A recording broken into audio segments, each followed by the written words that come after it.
Assalamualaikum warahmatullahi wabarakatuh. Bagaimana kabar Anda hari ini? Semoga dalam keadaan sehat-sehat semua. Dan seperti biasa, hari ini saya Dini Hajara di dalam rangkaian acara yang sangat keren sekali, yaitu Aspirasi dan juga Solusi. Nah, Dini Hajara juga mengajak untuk kalian semua untuk bisa mendownload aplikasi, di mana aplikasi ini adalah aplikasi Amnesia, Aspirasi Masyarakat Indonesia. Saya mengajak untuk kalian semua yang memiliki aspirasi untuk bisa mendownload aplikasi Amnesia ini, karena amnesia ini mengawal pemerintah melawan lupa. Jadi kita semua yang memiliki solusi ataupun ada sesuatu yang ingin diutarakan boleh mendownload aplikasi ini. Nah, seperti biasa di acara kita ini Dini Hajara tidak sendiri, melainkan Dini Hajara bersama hari ini bersama dengan Dewan Perwakilan Wilayah Federasi Serikat Pekerja Metal Indonesia. Hari ini kita bersama dengan Yuyun Indarto, kalau biasanya dipanggil dengan Bang Yun. Halo, selamat pagi ya. Selamat sore. Selamat sore Mbak Dini. Nah, kita kalau misalnya bilangnya selamat pagi supaya kita semuanya tetap semangat pagi. Oke, gimana nih kabarnya hari ini, Bang? Baik, Mbak. Saya panggil Bang Yon berarti ya. Yuk, nah, jadi kita akan membahas sedikit tentang profil dari Federasi Serikat Pekerja Metal Indonesia atau yang sering disingkat dengan PSPMI. Boleh dijelaskan sedikit ini mungkin sejarah awalnya terbentuknya karena apa gitu? Yang pasti Federasi Serikat Pekerja Metal Indonesia Kalimantan Selatan atau FSPMI lahir di Banua ini 7 tahun yang lalu. 7 tahun yang lalu, baik. Dan kita juga sudah ikut mewarnai. Kita juga menggebrak beberapa kali aksi karena hampir 20 tahun terakhir pada waktu kami berdiri di Kalimantan Selatan di Banua ini aksi buruh hampir tidak ada. Baik. Begitu lahir FSPMI, setahun kemudian kita bikinlah itu aksi-aksi atau permen jalanan dalam kerangka menyuarakan hak kaum buruh. Ya. Pastinya. Jadi udah cukup lama berarti ya hadir di wilayah Kalimantan Selatan. Nah, ini siapa-siapa saja sih sebenarnya yang dibawahi di sini yang dibantu untuk disuarakan masalah solusinya mungkin atau mungkin unek-uneknya nih, Bang? Yang pasti serikat pekerja hadir ya bukan hanya membela kepentingan anggotanya tapi masyarakat pekerja atau kaum buruh khususnya. Baik. Mengenai hak-hak yang dikebiri dan ya katakanlah aturan-aturan, katakan bisa di sini bisa dikatakan bahwa hukum jangan tumpul ke pengusaha tapi tajamnya ke buruh. Dan itu sudah kita mulai beberapa dekade ini kita melawan untuk itu. Ya. Jadi banyak sekali yang sudah dilakukan oleh federasi ini ya. Padahal kalau misalnya kita lihat sebenarnya kalau untuk buruh sendiri atau yang mewakili buruh itu banyak. Nah, apa bedanya nih federasi ini dengan yang lainnya gitu? Ya banyak, di samping FSPMI di Kalimantan Selatan ada juga teman-teman gerakan buruh lain yaitu SPSI, Serikat Pekerja Seluruh Indonesia, Serikat Buruh Seluruh Indonesia, SPSI juga yang ya memang sama, gerakannya sama, tapi ada kemungkinan lainnya bahwa cara berjuangnya saja yang agak berbeda. Dan kami di sini juga FSPMI menginisiasi sudah 2 tahun terakhir ini lahirnya Aliansi Pekerja Buruh Banua. Baik.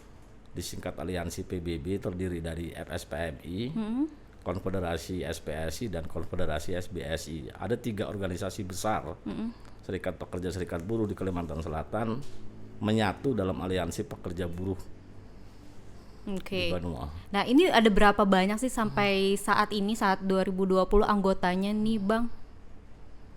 Kalau di aliansi sendiri hampir 15-an ribu di Kalimantan Selatan. Berarti banyak sekali ya? Cukup lumayan. Itu yang aktif atau yang non aktif? Rata-rata hampir di serikat pekerja aktif karena kami serikat pekerja serikat buruh itu agak berbeda dengan ya mohon maaf dengan organisasi lain karena kami tiap bulan pasti ada bayar iuran. Dan itu wajib, tidak bisa tidak mungkin suatu organisasi kalau tidak ada darahnya dari dana iuran. Tidak bisa berjalan gitu ya kalau nggak ada dananya begitu ya Bang. Dan yang pasti seperti itu. Dan Wabillahi khusus SPMI kita tidak ada ngemis dengan pemerintah sekalipun. Tidak ada mengemis sama sekali dari federasi ini, berarti memang murni dari iuran anggota, begitukah? Ya. Jadi murni dari iuran anggota setiap bulannya? Setiap bulannya kita ada 1% dari upah. Itu untuk iuran, 50% masih di basis di serikat pekerja tingkat perusahaan, 50%-nya ke perangkat. Oke. Makanya kita di sini juga punya sekretariat sendiri walaupun sifatnya masih kontrak, tapi yang pasti punya serikat pekerja sendiri gitu. Jadi tadi ada untuk iurannya sendiri itu berbeda-beda masing-masing dari anggota, tergantung dari gaji mereka sendiri gitu kah? Yang pasti 1%. Oh, 1%. 1% dari upah ya otomatis berbeda dengan upah mereka masing-masing. Misalkan. Tapi yang pasti 1% rata-ratanya di 1% dari UMP, upah minimum provinsi. Jadi misalkan dari anggota tersebut dia memiliki gaji gajinya itu ada sekitar 1.600.000 misal ya Pak ya, berarti 1%-nya mereka sudah menyumbangkan 16.000. Menyumbangkan kepada federasi ini. Iya, di samping itu juga 50% dana itu masih tertinggal di serikat pekerja di tingkat perusahaan untuk berkegiatan mereka juga kita berkegiatan. Baik, nah itu sebenarnya apa saja sih sebenarnya Pak kegiatan yang sudah dilakukan selama ini? Ya, yang pasti kita sebagai perangkat organisasi tidak inginlah bahwa kaum buruh atau anggota kita SPM itu bodoh selamanya. Baik. Makanya kita minimal 2 minggu atau 1 bulan sekali kita bedah undang-undang, kita bikin sekolah buruh dan segala macamnya. Yang notabene ya melek hukum lah kaum buruh di Banua ini. Baik.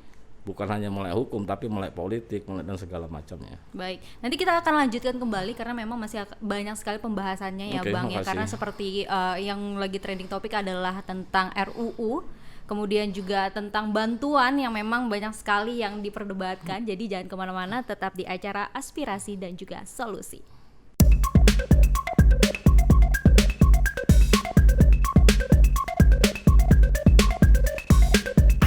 Oke, masih bersama dengan Dini Hajara di Aspirasi dan juga Solusi. Sekali lagi Dini Hajara juga mengajak untuk Anda download aplikasinya kita, yaitu Amnesia Aspirasi Masyarakat Indonesia.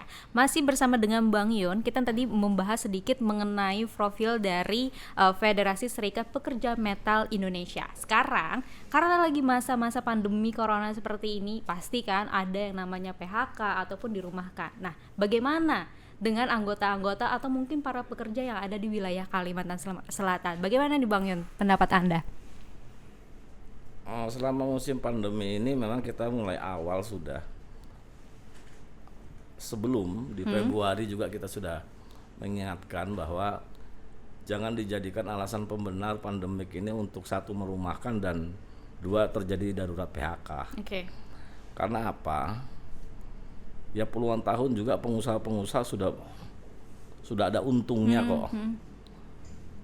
Kenapa dengan dilanda pandemi 3-4 bulan ini kok alasannya begitu? Langsung di PHK gitu ya Bang Yun ya? Padahal teman-teman pengusaha mendapat stimulus dari negara sudah, kalau hitung-hitungan udah ratusan triliun gitu. Oh, berarti dari tidak hanya dari wira swasta yang kayak yang masih baru-baru kayak gitu ya permula, tapi pengusaha juga dikasih stimulus. Dikasih otomatis kan dikasih mereka.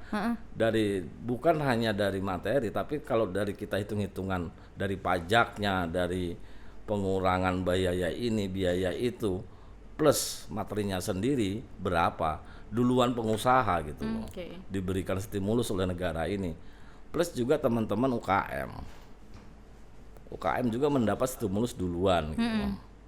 Pengurangan, katakanlah pengurangan kredit dan segala macamnya kan mereka dapat juga gitu. Sementara pekerja baru mau akan dan ini dalam tanda kutip masih terjadi keributan juga gitu. Ada berapa banyak nih dari anggota nih Bang yang jadinya kena PHK? Apakah lebih banyak yang PHK dibandingkan dirumahkan? Kalau di Kalimantan Selatan sendiri alasan pembenarnya untuk terjadi PHK tapi direkrut kembali ada. Direkrut kembali ada tapi mereka jadi 0 tahun bekerja lagi kan. entah pesangonnya berapa kita juga banyak tidak tahu, dan banyak juga yang dirumahkan, khususnya industri jasa di perhotelan dan segala macam. Oke, berarti sektor jasa yang paling banyak Iya, yang terdampak terhantam gitu ya. khususnya di Banua. Untung di tempat kita di Banua tidak ada industri manufaktur. Oke. Jadi agak yang pasti industri jasa lah di Banua ini yang terdampak banget. Baik, yang kayak perhotelan, pokoknya yang pariwisata yang lebih banyak gitu ya. Usaha-usaha kecil menengah gimana, Bang, menurut usaha Pian? kecil menengah otomatis dia terstagnan karena apa? Karena tingkat daya beli kawan-kawan buruh anjlok. Oke. Mau tidak mau ya mereka ikut merasakan. Makanya akan diberi stimulus untuk BLT bagi buruh ini kan, rencananya ke depan. Iya, ini kan lagi rame-ramenya tentang omnibus, tentang RUU. Tiba-tiba dari pemerintah memberikan kepada pekerja yaitu Rp600.000. Tapi yang uniknya adalah Rp600.000-nya ini harus terdaftar di BPJS Ketenagakerjaan. Gimana nih? Ini begini, KSPI dengan SPMI itu sebenarnya bulan Februari kemarin udah ya teriak lah. Kalau pengusaha, teman-teman UMKM diberi stimulus oleh negara, kenapa buruh tidak? Negara tetangga kita, Filipina, Malaysia, Singapura, itu udah 2-3 kali stimulus dari negara. Kita baru mau akan gitu. Dan baru mau akannya itu ya memang duit APBN. Duit APBN nanti larinya ke Kementerian Ketenagakerjaan. Hanya saja BPJS Ketenagakerjaan sebagai suplai datanya. Dan itu wajib penerima BLT pekerja yang 600.000 per bulan selama 4 bulan. Itu diterima nanti per sekali terima itu 1.200.000, 2 kali terima, satu kali terima tapi langsung 1.200.000 dengan per bulannya anggapannya 600.000 gitu ya Bang ya. Iya. Dan itu lucunya datanya konkretnya ngambilnya dari BPJS TK yang aktif. Yang paling katanya sih paling minimal sudah di PHK atau diberhentikan itu 3 bulan sebelum. Iya, tapi bisa tidak itu terdata. Kalau 3 bulan kemarin di PHK dan segala macam. Apakah mungkin? Satu, karena apa? Karena awalnya saja itu kan 13,8 juta yang akan diberikan dengan duitnya 32,2 triliun. Pembahasan kedua naik jadi 15 juta orang pekerja buruh dengan dana yang sama 600 sekian, otomatis 32-nya pasti bertambah kan. Betul. Nah pertanyaannya sekarang, benar tidak nasabah di BPJS TK ini 15 juta? Kalau lebih? Ya, atau kurang gitu ya Bang ya? Kalau kurang tidak masalah. Kalau lebih yang ini yang jadi masalah. Kalau lebih yang jadi masalah. Baik. Dan di situ di BPJS TK ada karyawan BUMN, tapi BUMN kan tidak masuk untuk menerima BLT ini. Nah, pertanyaannya sekarang, kalau ada satu perusahaan saja terdata, katakanlah perusahaan A, karena itu nanti langsung ke rekening mereka masing-masing. Betul. Katakanlah perusahaan A ini mengirim 100 orang. Begitu nanti dapatnya cuma jatahnya 60 orang, gimana yang 40 orang? Di satu perusahaan loh ya. Berarti ada kecemburuan sosial dong jadinya Bang. Bisa terjadi. Nah, satu itu. Dan yang kedua, yang menentukan itu pusat atau daerah, bahwa si A si B ini dapat. Harapan kami sih sebenarnya di tingkat nasional, di pusat, global saja ada kuota lah di daerah-daerah masing-masing. Gitu. Kalimantan Selatan dapatnya berapa sih? Katakan dapat 20.000 kan? Yang menentukan ya Banua sendiri, ya daerah sendiri gitu loh. Bukan dari pusatnya. Bukan dari pusat. Nah dari pusat ini katakanlah nanti 20.000 untuk Kalimantan Selatan. 20.000 itu sudah ada nama-namanya. Si A, si B, si C. Karena kan sebenarnya kalau dari yang terdaftar ataupun tidak, ini akan menjadi polemik bagi masyarakat juga sebenarnya. Iya, satu itu. Dan yang kedua yang pasti perusahaan itu kan wajib mengikut sertakan pekerjanya ke dalam program itu. Iya. Lah kalau perusahaannya tidak mengikut sertakan ke dalam program BPJS, Nah, apakah salah pekerjaannya? Kan tidak. iya betul. Nah ini yang jadi juga dilema bagi kita juga ya ke depannya. Betul. Satu itu, yang kedua juga kami merasa bahwa kami serikat pekerja juga yang banyak membantu pemerintah, banyak membantu pengusaha, banyak membantu teman-teman. Nggak enaknya seperti ini nanti. Begitu dapat di sini jatah, ternyata yang banyak dapat BLT ini adalah yang non anggota serikat pekerja. Jadi percuma juga anggota kami kan. Nah, iya itu jadinya gimana gitu ya Bang ya. Karena kan kalau dari daerah kita nggak bisa ngapa-ngapain karena katanya di Jakarta gitu ya atau di pusat gitu ini untuk datanya. Si A dapat, si B dapat segala macam, kok tidak dikuota aja di daerah masing-masing kan? Jadi per daerah yang Per daerah, nah nasional pusat tinggal ngawasin aja, bener nggak tuh? si A itu dapat, si iya. B itu dapat. Kan datanya juga dari satu sumber, BPJS TK gitu. Iya betul. Nah, tapi kan ini kan yang masalah adalah mereka terdaftar atau tidak di BP Jam Sostek sih saat ini ya namanya ya atau Iya, BPJS TKU biasanya Iya. gitu disebutannya. Kalau yang tidak terdaftar ini Otomatis nggak dapat sama sekali. nggak dapat sama sekali. Nah atau dia yang sudah ter-PHK, benar tidak? Tiga ter-PHK katakanlah di bulan Maret atau di bulan April tahun ini juga, apakah itu masuk? Padahal mereka juga korban dari pandemik ini. Iya. Kita tidak bisa menjamin bahwa yang ter-PHK bulan Februari, Maret, April 2020 akan mendapat ini juga. Atau mungkin yang baru-baru aja, nggak usah jauh-jauh kita ke bulan April. Misalkan yang baru ter-PHK atau dirumahkan di bulan Mei atau bulan Juni ini ya Bang. Ya yang ter-PHK kan katanya dapatnya di kartu Prasejahtera kan. Tapi sampai sekarang Prasejahtera juga Masih nggak ada tahu masalah. juntrungannya kan. Iya benar. Nah ini yang jadi bahan dilema lah bagi kita juga gitu loh. Kasihan juga teman-teman. Katakanlah yang ter-PHK bulan Juni Juli aja, Iya. otomatis sudah nggak dapet gitu. Ada kuota nggak? Tidak nanti. Berarti kan kayak apalagi di saat pandemi corona uang Rp50.000 itu kan sangat perlu sekali, sangat berguna sekali ya Bang ya. Apalagi Rp600.000, siapa yang mau ngasih? Nah apalagi kan kalau misalkan ngomongin tentang BPJS Ketenagakerjaan, semua pekerja wajib mendapatkan itu. Tapi ada beberapa perusahaan yang tidak memberikan kepada pekerja, itu gimana tuh Bang?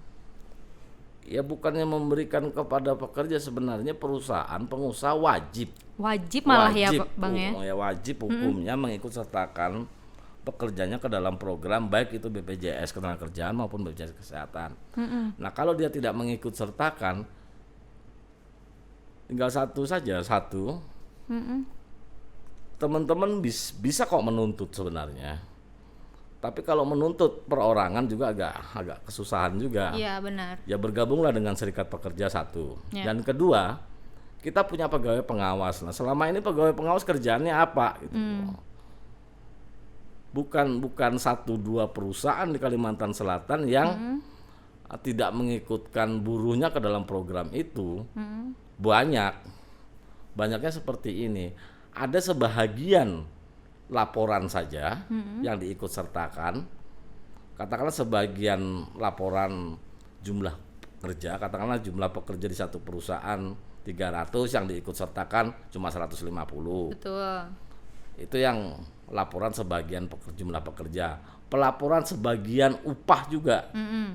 Yang Seharusnya juga katakanlah gajinya 3 juta, ya. dilaporin 2,5 juta. Nah, itu banyak terjadi seperti itu. Berarti fakta yang ada di masyarakat itu berbeda dengan yang seharusnya ya Bang ya? Ya kalau memang ini jalan sebenarnya, dalam tanda kutip agak lumayan kok pekerja buruh. Pasti lebih sejahtera. Ya ke arah sana iya, Betul kan Bang? arah sana iya. Iya, karena kan kalau misalkan kita dapat BPJS kesehatan ataupun ketenagakerjaan itu kan lebih aman juga kalau misalkan Iya, kita karena lagi kalau saat BPJS kerja. kesehatan saja, BPJS ini kan sebenarnya baik TK maupun kesehatan itu lahir juga dari gerakan buruh. Karena kita juga mulai berjuang untuk itu. Kalau dulu kita kenal istilah jam sostek, pekerjaannya terlalu enak gitu loh. Kita mikirkan rakyat juga pada waktu itu. Iya. Pada waktu kita jam sostek dulu, pekerja buruh itu feel for service. Semua penyakit dibayar 100%. Yes. Dan kita ada 4 penyakit besar yang ditanggung 100%. Kanker, AIDS, jantung, cuci darah. Yang notabene Askes pada waktu itu nggak nanggung. Nah, kok begitu mudahnya, enaknya pekerja pada waktu itu, kita berpikir tahun 2004 kita mengusulkan lahir Undang-Undang SJSN nomor 40, Sistem Jaminan Sosial Nasional. Undang-undang itu mengamanatkan 5 tahun kemudian lahir Undang-Undang BPJS, tentu 2009. Baik. 2009 ternyata Undang-Undang BPJS tidak lahir. Nah, lalu gerakan buruh membuat yang namanya Komite Aksi Jaminan Sosial untuk mengejar Undang-Undang BPJS. Lahirlah di 2011. Baik. Nah, di 2011 ini ya memang walaupun masih baru dan segala macam, banyak amburadulnya atau tidak, yang pasti itulah hasil atau sumbangsih kaum buruh bagi rakyat. Yang cukup membantu untuk masyarakat itu sendiri Iya, juga. satu itu. Dan yang pada waktu jam sostek untuk jaminan kesehatan pada waktu itu buruh tidak dipotong sesen pun. Askes, teman-teman TNI, PNS, Polri itu 5%, 2% dipotong dari gaji mereka, 3% negara yang bayar. Dengan adanya BPJS sama 5% juga, tapi pekerja dipotong 1% dari upahnya. Teman-teman TNI, PNS, Polri 1% juga, malah untung di 1% kan dia. Iya. Dan ya di kita sekarang juga BPJS Kesehatan masih pekerja ya masih ya kurang serk juga lah, karena sistemnya sudah bukan fee for service lagi, tapi pakai inasi BGS kan, model kayak penyakit dipaketin kan. Iya benar, kayak misalnya penyakitnya nih ada penyakit A ini aja, dan bahkan kan sekarang hampir ada beberapa penyakit yang tidak dijamin sama mereka. Nah kita balik lagi nih Bang, dengan BPJS Ketenagakerjaan untuk masyarakat yang saat ini mungkin ada yang masih bekerja tapi mereka tidak memiliki BPJS Ketenagakerjaan. Ini kan adalah salah satu hak mereka yang mereka harus miliki. Mereka harus mengadu kemana nih Bang? Apakah ke federasi ya atau kalau bisa ke memang dinas? kalau memang ya ke dinas silahkan, tapi kalau memang di dinas tidak dihiraukan ya silahkan bentuk serikat pekerja atau ke kami, ke advokasi. Kita bisa mengadvokasi sampai dengan selesai itu gitu loh. Karena apa?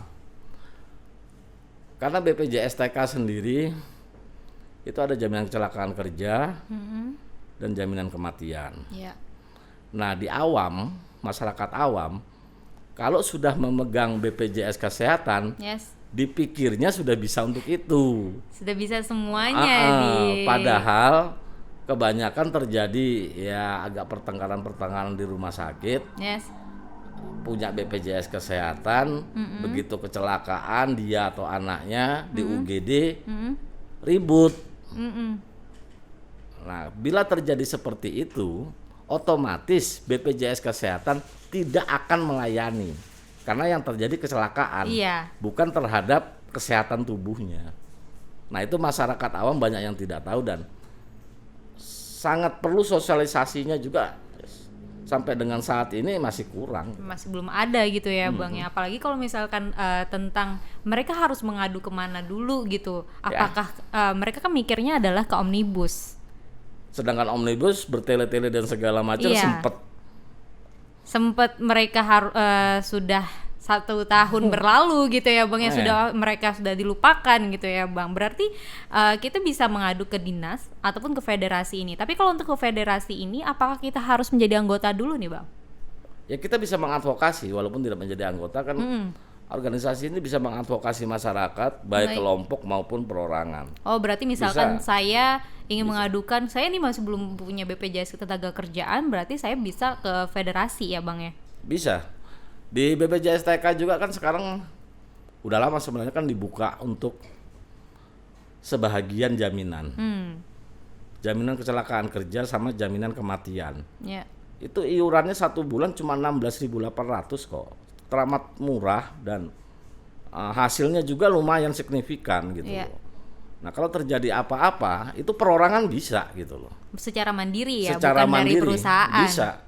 Bisa. Tapi kan sayang ya kalau misalkan dari perusahaan kan berarti setengah-setengah membayar. Kalau mandiri ya mandiri harus Itu full bagi membayar. kalau saya tadi bilang itu bagi pekerja informal. Tapi kalau dia bekerja di suatu perusahaan badan hukum, Ya. ya wajib gitu loh. Wajib pengusahanya yang mengikut sertakan. Baik. Berarti ada 4 jaminan kan di situ. Yes. Jaminan hari tua, jaminan pensiun, Jaminan jaminan kecelakaan. kecelakaan kerja, jaminan kematian. Ya. Jaminan kematian dan jaminan kecelakaan kerja itu pure perusahaan yang bayar. Jaminan hari tua itu 5,7%. Baik. 5,7% itu 2% dari pekerja, 3,7% dari perusahaan. Baik. Jaminan pensiun 3%, 1% dipotong dari pekerja, 2% dari perusahaan. Siapa yang nggak mau gitu loh? Iya, apalagi kan zaman-zaman pandemi corona kayak gini kita nggak pernah tahu pas lagi stres di jalan Iya. tiba-tiba kenapa gitu ya, Iya. Bang ya. Nah, berarti ini adalah salah satu yang juga lagi diperjuangkan oleh federasi ini. Apalagi nih Bang yang lagi perjuangkan oleh teman-teman nih Bang? Yang kita perjuangkan di aliansi PBB khususnya itu ialah penerima bantuan iuran. Penerima bantuan iuran untuk BPJS Kesehatan, teman-teman ter-PHK, Yes. buruh ter-PHK, itu nanti kalau bisa kita minta peraturan gubernurnya untuk bisa serta-merta kalau dia sudah ter-PHK 2-3 hari lapor ke dinas sosial kabupaten kotanya, langsung bisa masuk ke penerima bantuan iuran BPJS Kesehatan. Oke. Jadi walaupun kelas 3 kan iurannya dibayar oleh negara. Benar-benar. Jadi istilahnya kita dari pihak masyarakat nih sekarang harus melek gitu. Jangan cuma ya udahlah nggak apa-apa nggak dapet. Ya udahlah udah di PHK ya mau gimana takdirnya. Kan kadang-kadang kayak gitu ya Bang ya. Iya. Pasti orang ya udahlah takdir gitu kan Bang ya. Nah, tapi kita harus sebenarnya memperjuangkan itu tadi, memperjuangkan hak-hak kita yang belum diberikan oleh pihak perusahaan. Iya, tapi kalau di sini sudah ter-PHK itu kan sebagai warga negara. Yes. Negara harus hadir untuk kesehatan rakyat gitu loh. Dan itu konstitusi, bisa mau tidak mau, suka tidak suka, ya kita sebagai agen sosial pendorong untuk itu, mau tidak mau memaksa untuk pemerintah atau negara ini ya bayarin tuh orang-orang yang tidak mampu apa segala macam. Jangan dibiarin gitu loh. Dalam tanda kutip juga yang tidak mampu ini yang seperti apa sih? Apakah mereka yang tidak memiliki motor atau yang tidak memiliki handphone? Karena kan saat ini kita ketidakmampuan kalau untuk berbicara PBI, BPJS Kesehatan, wabillahi khusus SPMI dan serikat pekerja yang lain, kita udah teriak udah lama sebenarnya, udah 3-4 tahun yang lalu. Di wilayah khususnya di wilayah Kalimantan Selatan nih ya Bang. Kalimantan Selatan juga di Indonesia. Kalau kita bicara mengenai BPJS Kesehatan tidak mungkin bicara masalah daerah, karena ini gotong royong nasional. Baik. Nah, hitung-hitungannya saja, kenapa sih pemerintah jadi menaikkan? Kemarin menaikkan, dibatalin MA ya kan? Turun. Dan sekarang naik lagi Bang. Dinaikkan lagi. Nah, itu kan bodohnya negara ini tidak mau kerja saja. Karena apa? Atau memang ada tunggakan-tunggakan. Satu hal di sini, ada data 98 juta PBI, penerima PBI itu kan negara yang bayar. Baik. Katakanlah 25.000.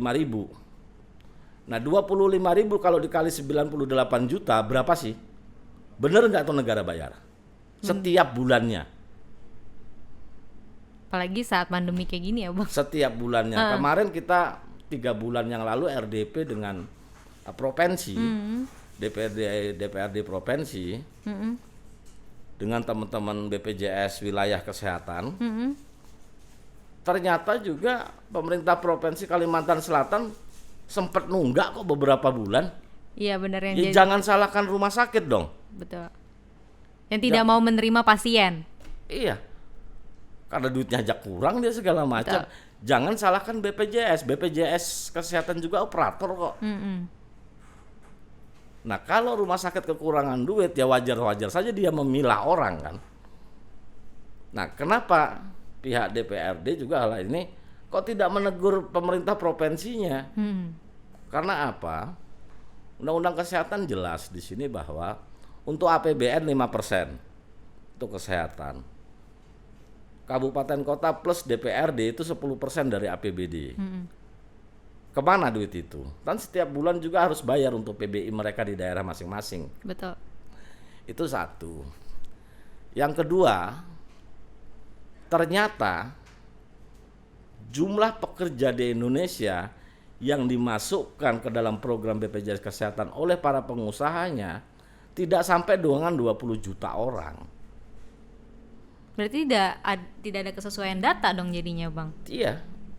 Kalau kisaran antara 17 sampai 20 juta lah, anggap aja 18 juta. Sedangkan pekerja di Indonesia ini 60-an juta loh. Kejar itu. Kalau itu kejar itu dapat satu orang sudah 125 ribu kali 40 juta dalam satu bulan berapa? Hitung-hitungannya saja sekarang pertanyaannya adalah BPJS Kesehatan untuk membayar seluruh Indonesia berapa ratus triliun sih? Kalau hitung-hitungan yang tadi aja kita bisa hitung secara kasat mata, kalau pemerintahnya mau kerja, surplus itu nggak ada cerita bahwa nggak ada pelayanan terhadap orang miskin di rumah sakit, nggak ada. Malah kita segala macam bisa bebas juga gitu loh. Bisa lebih sejahtera gitu ya, Bang. Coba hitung saja. 98 juta kali 25 ribu dalam satu bulan. Terus tambahan lagi 40 juta pekerja yang belum masuk dimasukin. Kali 100 ribu saja kalinya dalam satu bulan itu. Baik. Itu udah seberapa gitu udah ya? Berapa? Terus cukai rokok. Cukai rokok itu kan bukan pajak. Pendapatan negara bukan pajak. Baik. Yang konon katanya 50% untuk kesehatan. Kalau itu, nah cukai rokok kita di Indonesia ini mengalahkan migas. Itu ratusan triliun dalam satu tahun. Nah kalau itu 50%-nya disumbangkan untuk itu. Untuk kesehatan lebih penting. Habis kita nggak perlu bayar kita. Nggak ada perlu bayar kelas yang mandiri loh ya. Baik. Mandiri kelas 1, kelas 2 kayak Mbak Dini nggak perlu bayar kok. Benar. Dan terobati sampai dengan 100%. Dan Gak kita lebih masalah. bebas gitu ya. Gak masalah. Kalau ada nanti, bila terjadi seperti itu, nanti kalau ada rumah sakit tidak melayani, baru bener tuh rumah sakit nggak melayani gitu. Kalau sampai sekarang ngomong bahwa wah rumah sakitnya nggak bener nggak melayani, ya jangan salahkan rumah sakitnya. Orang rumah sakitnya nggak dibayarin kok. Jangan juga disalahkan dengan BPJS lagi ya, Bang ya. Lah pemerintah nggak bayar. Iya. Jadi sebenarnya masih banyak hal-hal yang pemerintah juga masih belum melek di sini ya, Bang ya. Ya kalau mau kerja sebenarnya ngapain sih naikin? Dengan menaikkan itu, prosentasinya sekarang teramat sangat jelas. Baik. Gitu loh. Dulu yang kelas 1 turun ke kelas 2. Ya. Ya kan? Yang ke kelas 2 turun ke kelas 3. 3. Yang kelas 3 nggak ikut BPJS kok. Jadi siapa yang nanggung jadinya? Minus kan jadinya. Iya betul. Gitu. Siapa yang nanggung jadinya gitu ya, Bang? Jadi miskin lagi kan. Otomatis mereka nggak bisa seperti masyarakat yang bebas gitu, yang merdeka jadinya ya, Bang ya. Berarti banyak sekali ya dari federasi ini yang sudah melakukan tugas-tugasnya gitu. Tapi selain ini kan tentang BPJS, terus juga tentang yang Rp600.000 yang katanya sih tanggal 25 nanti akan dibayarkan atau dibagikan. Yang kita nggak tahu bakalan seperti apa gitu ya, Bang ya, nanti keadaannya. Dan sekarang kita ngebahas tentang omnibus nih, Bang. Ini juga rame nih. Gimana nih, Bang, kalau untuk yang omnibus ini? Karena pas lagi rame-ramenya omnibus, tiba-tiba datanglah